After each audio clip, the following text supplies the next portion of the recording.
Fala pessoal, chegando para mais um vídeo aqui, falar da Copa Sul-Americana, que chega às suas oitavas de final, né? Com início amanhã, né? Na primeira jogo de ida, né? Dessas oitavas de final da Copa Sul-Americana. Então vamos falar um pouco dos jogos, né? Dos confrontos, fazer uma análise dessa fase. Bom, começando com Once Caldas e Huracan, né? Amanhã às 19 horas, né? Tem o início da partida, né? Jogo lá na Colômbia. Um jogo muito difícil, né? Once Caldas e Huracan. São equipes bem tradicionais, né? O Once Caldas voltando aí às competições continentais, né? Uma equipe que vem do grupo do Fluminense, né? Avançou de fase com certa facilidade, fez 7-0 no agregado no San Antonio Bulu Bulu. E é um time que acredito que tem muito potencial, né? Já o Huracan, né, vem da fase de grupos, né? Estava no grupo do Corinthians, inclusive. Avançou em primeiro no seu grupo, por isso entrou diretamente nas oitavas de final. Também é uma equipe bem interessante, né? Fez uma boa fase de grupos.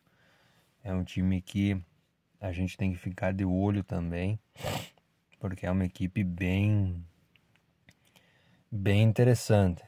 É um time que pode sim dar muito trabalho, quem sabe, nessa Copa Sul-Americana. É um confronto bem complicado, né? Como eu falei, o Once Caldas, né, já é campeão de Libertadores, é uma equipe, né, que tem uma certa tradição, principalmente na Colômbia.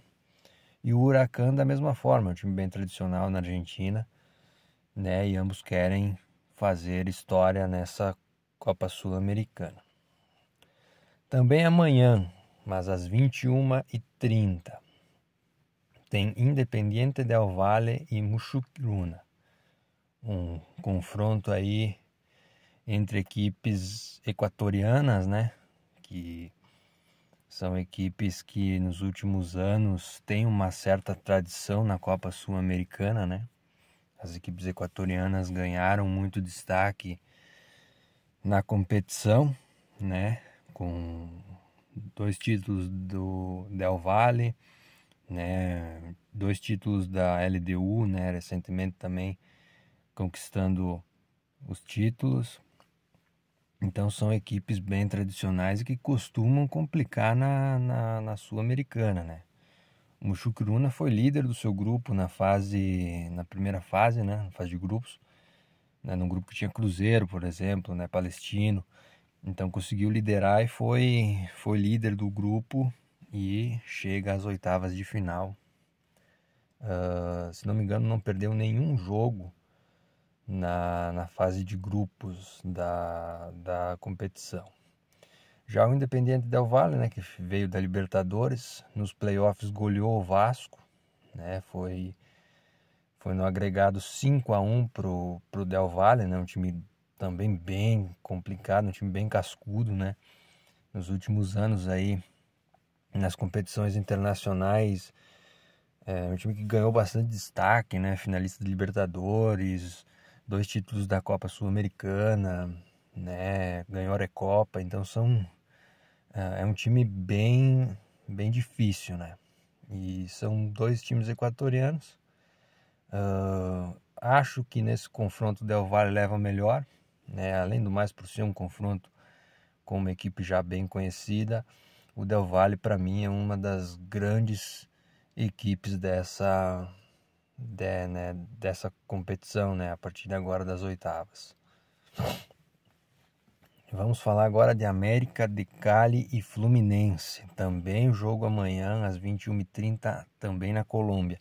Um grande jogo, América de Cali, que vem de uma ótima classificação para cima do Bahia, né? Empatou o primeiro jogo, venceu lá em Cali. é uma equipe que a gente também precisa ficar de olho, né? Não é uma equipe fraca, uma equipe bem interessante. Vai encarar o Fluminense, que vive um momento de muita oscilação no Campeonato Brasileiro, apesar de ter se classificado na Copa do Brasil, né? É um time que não consegue manter, né, o mesmo desempenho que teve, por exemplo, no Mundial, né, onde chegou até as semifinais e não conseguiu ter o mesmo padrão, né, se a gente falar do brasileiro e também na Copa do Brasil, apesar da classificação. Mas é um time bem interessante. Para mim, o Fluminense é sim um dos favoritos, mas vai ser um jogo bem difícil e o Fluminense tem que ficar esperto, né? A vantagem do Fluminense é que decide no Maracanã, né? Então, levar uma boa vantagem lá de Cali é bem interessante para a equipe do Renato, né? Para o Fluminense. Agora vamos para quarta-feira, né? Dia 13 de agosto, às 19 horas, Bolívar e Cienciano se enfrentam, né? Os dois times aí das grandes altitudes, né? Se enfrentam em La Paz, né? Mais um jogo bem complicado, né? Os dois times querem fazer o fator casa valer. Ambos vêm da altitude, né? Acho que o Bolívar neste confronto é melhor, pelo menos no papel, vendo uma grande classificação contra o Palestino, né? No agregado foi 6-0 também, então é um time que, né, tem nos últimos anos aí um grande retrospecto nas competições sul-americanas, né, tanto Libertadores como na própria Sul-Americana. Será um grande jogo, né? Acho que o Bolívar é melhor nesse caso.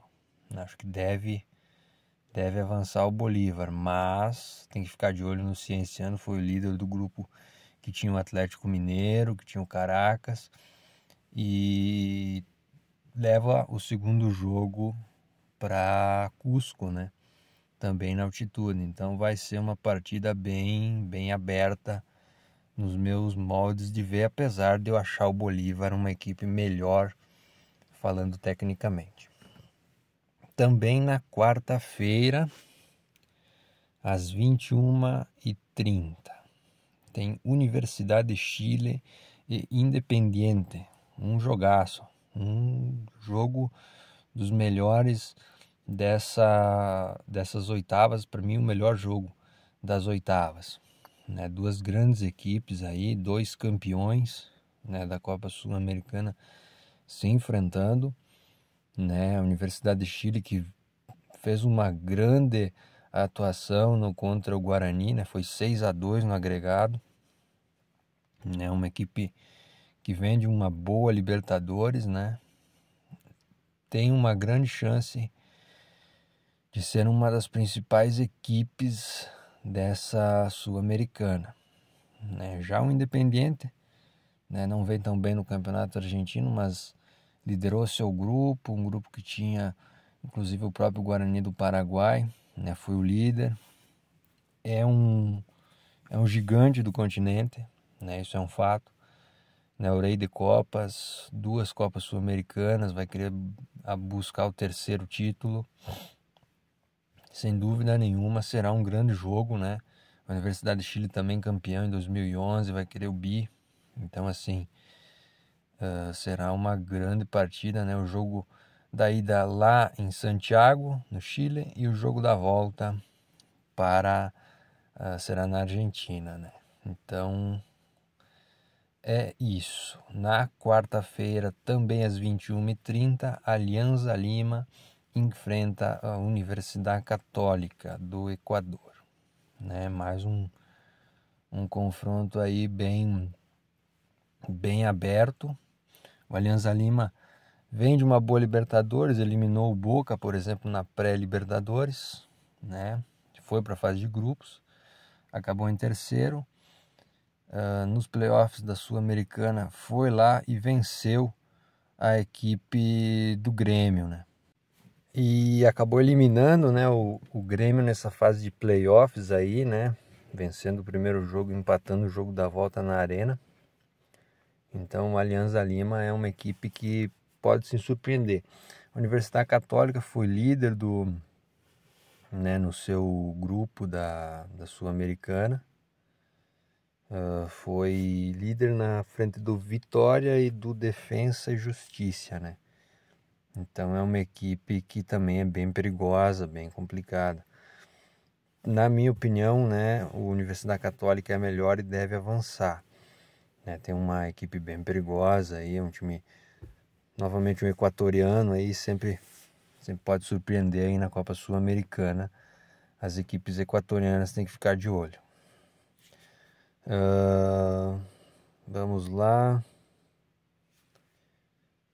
para Central Córdoba e Lanús, jogo na quinta-feira às 21h30.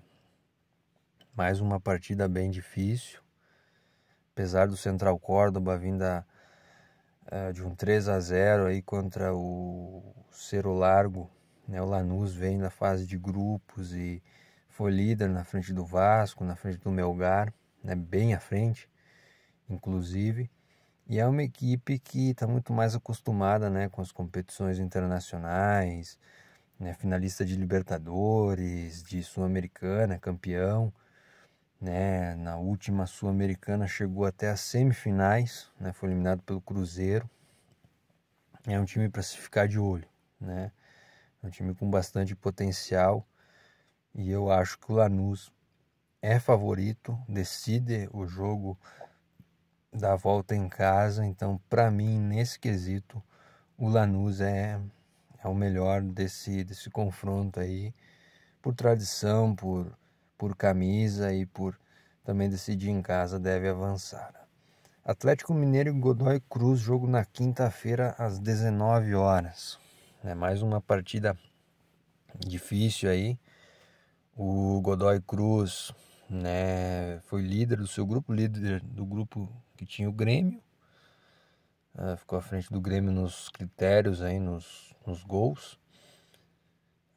Já o Atlético Mineiro, que foi segundo do grupo, avançou nos pênaltis contra o Bucaramanga, após vencer o jogo da ida e perder o da volta em casa, classificou nos pênaltis, vendo uma classificação também nesses mesmos moldes aí, ganhando fora e perdendo em casa contra o Flamengo e ganhando nos pênaltis e conseguindo a classificação para as próximas fases, tudo em decisão de pênaltis.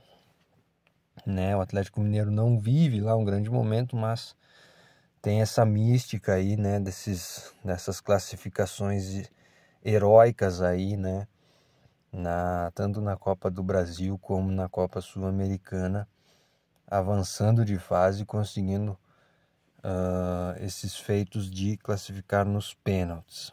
Acho o Atlético Mineiro melhor, apesar do jogo da volta ser na Argentina.